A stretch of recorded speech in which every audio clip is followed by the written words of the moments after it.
Welcome back to the channel, everyone. This is your host Shlok, and first of all, without any delay, happy new year to everyone. It's 2021. Let's just hope that this year is different from 2020. And with that, let us begin with this video, which is my thoughts on the Poco M2 Pro after using it for over 3 months, and basically a student's perspective towards how the device is, because I have been using this device extensively for 3 months, and most of my work involves student related activities such as taking Zoom classes and finishing a lot of notes, and how a phablet of a smartphone, a note as Xiaomi would say, has helped me in this endeavor. So let's begin with the same.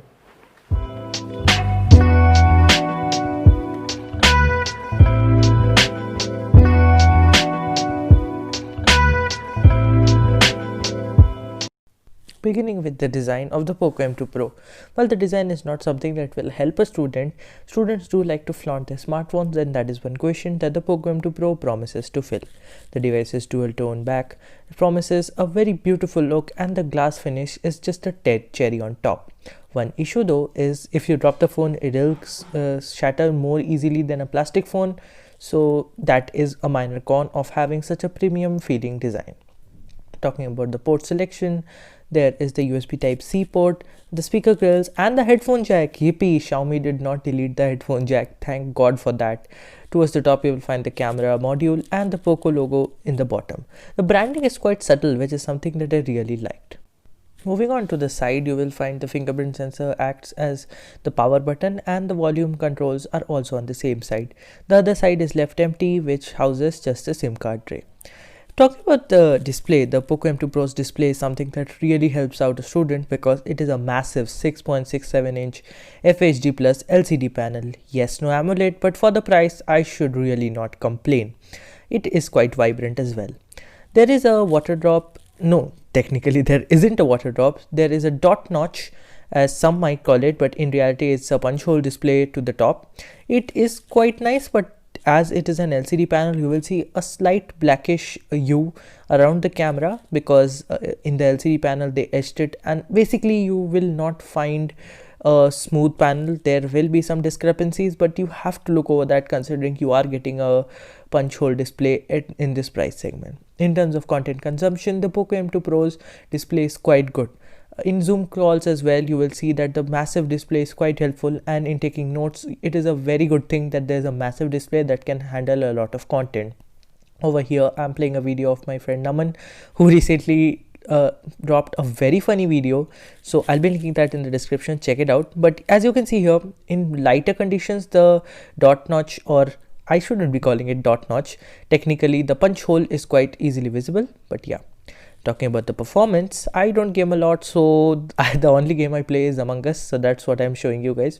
It plays Among Us quite well, and there are no hiccups or stutters. In terms of raw performance, I've tried out using the Poco M2 Pro for video editing, and it does well. It does lag sometimes, but considering I put in a lot of files, I edited a 15-minute video once with lots of cuts, so yeah, but ended up scrapping it.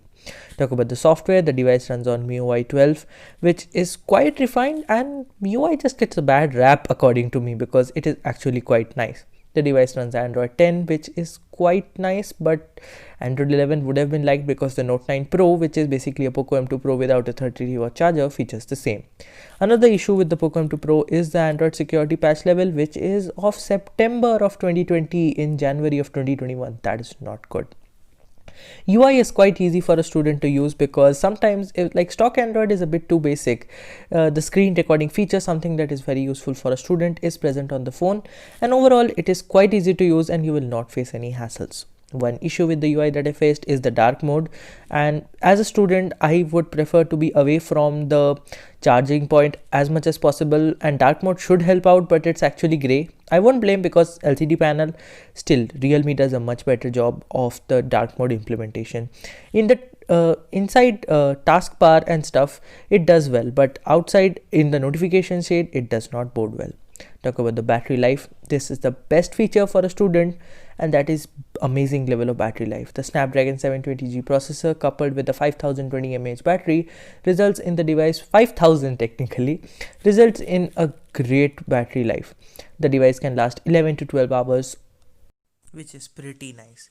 To conclude, the Poco M2 Pro is a great massive device for a student. It is a power workhorse and has great battery life. So if you're looking for a good smartphone to last you for years, the Poco M2 Pro is one of the best options out there.